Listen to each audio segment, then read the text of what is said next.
Hello everyone. I'm back. Day 2 of the Daily Spark. I've had a lovely morning so far. I managed to get to the beach this morning with the dogs and the family, so it was beautiful down there. So that might be weaved into the story today a little bit. And last night I dropped my eldest daughter at the airport. She's gone to Japan for a couple of weeks, so a little bit quieter in the house for a couple of weeks, but very exciting for her. She's not been to Japan before, neither have I, so I can't wait to hear all about that fun experience for her. So, I've prepared a few notes again for today, so it may feel very similar to what we talked about yesterday, but I am going a little bit deeper into some of the shadow energy that you or people around you could be feeling. And the key here, I guess, is to recognize it's not bad to be in the shadow or the low frequency of this stuff because it's all learning. But the sooner we recognize that we're in the low frequency, we can do some work on ourselves to get us out and into the higher frequency. So, but people, just bear in mind, people who probably don't do a lot of work on themselves or are in tune with, I guess, what's going on around them and within themselves may experience the low frequency more than others. So, if you do see that in your loved ones, this could help you move them out of that place, I guess. So, hopefully, today you will be able to, I guess, learn a bit more about the frequency we're in and make the most of it in your life and for the life of people around you. So, here we go. All right. So we are still moving through the 3740 channel, the channel of agreements, emotional bonds, and sustainable exchange. So this is a deeply tribal channel. It's not fast energy, it's not performative, it's relational, emotional, and deeply human. So it's a time to think about how and where you're spending your energy, how you're showing up every day for your family, or your loved ones, or your tribe. So that could be your friends or your family, maybe for your colleagues, and most importantly for yourself. So, what we might ask ourselves at the moment is: are we receiving what we need from those same people? And are we around people who drain our energy or who help us refuel? Now, all gates and channels can move between a low and a high frequency. So, if we consider this channel and how it is currently in everyone's background frequency, and of course it has been for quite a while, it's worth contemplating how you, or maybe someone you love, may be showing up in the low frequency. So, what that looks like is isolating or withholding, being overly sentimental, or potentially even being cruel.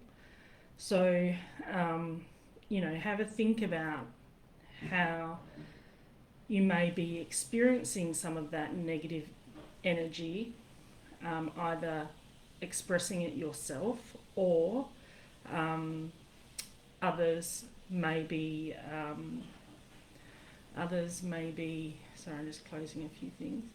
Others may be having this negative, showing this sort of low frequency around you. And it's important maybe to recognise that and acknowledge that it is part of the frequency that we're all in, and that they can switch that into a more higher frequency, and perhaps you can help them move through that. So I think if you a good way to think about this is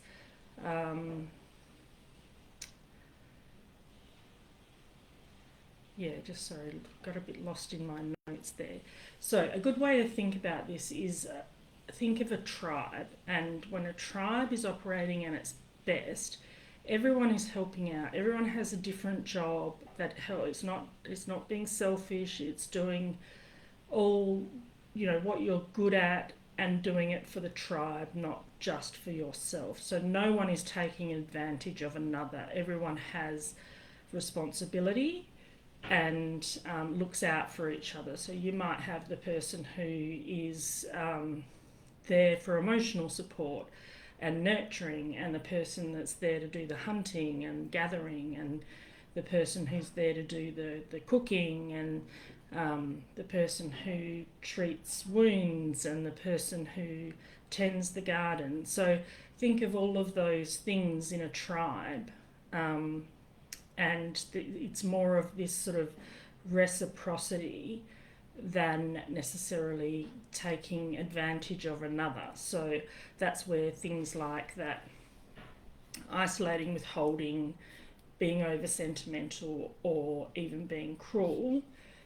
this is the shadow side of that channel, and really it's about reciprocity. So I actually have this channel in my human design, so this is present for me with or without this current frequency that we're in. And my personal experience of this is quite strong, because I find that I get deeply frustrated when I feel like I'm giving more than I'm receiving.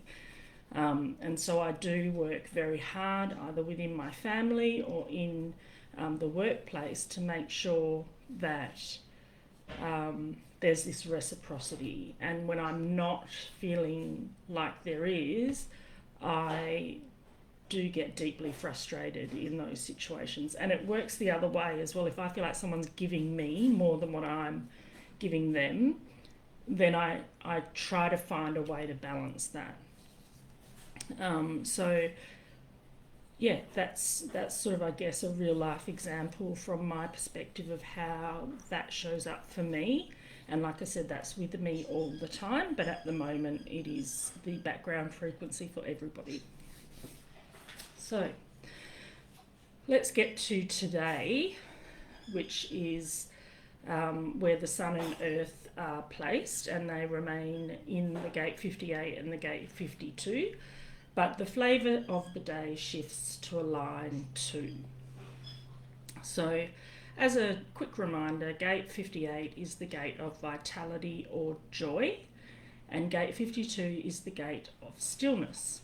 So what these gates are asking is for us not to chase improvement, but to refine our relationship with energy itself. So if we're in the shadow or low frequency of the gate 58, this can bring a feeling of dissatisfaction. So it's like this low-grade irritation. It's a bit of a whisper that says, why am I not further along by now?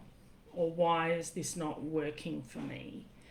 It's not dramatic or loud. It's just this quiet pressure that could feel like self-judgment, and it sort of creates within us a feeling or a pressure to fix, improve, or optimize, which is often at the cost of our own joy. So really, for us to experience this in its gift frequency, we have to actually sit back and reflect on the joy of life and allow the dissatisfaction that we might be feeling to alchemize into joy. It's just simply the joy of life itself. And that, coupled with the gate 52, which is the gate of stillness, the shadow of that is stress.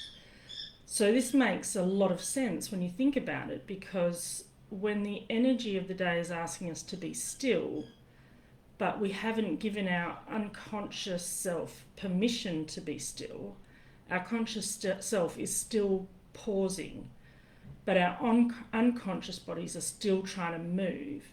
So this then logically turns into tension, and it stresses the nervous system, and in actual fact rest is not achieved at all. Even if you did manage to stay still, you haven't completely given yourself permission to do that. So I'll give you an example. This morning I came into my office after doing my little morning ritual of lots of water, lots of fresh air, bit of grounding outside. Um, and my daughter came in to my office and said, "Do you want to go to the beach?" And of course, I'm sitting there thinking, I'm just about to get stuck into work. I need to do this and I need to do that. And my system was telling me no, that I didn't want to go to the beach. But I knew deep down that if I went to the beach, that it would actually be better and I'd probably be more productive. And the beach for us in this instance just means dogs in the back of the car, 5 minute drive down to the beach, 30 minutes stroll along the beach. Dogs go for a little swim or a paddle.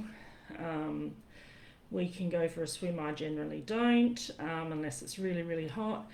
And then back in the car back home, and literally it's 40-minute round trip really.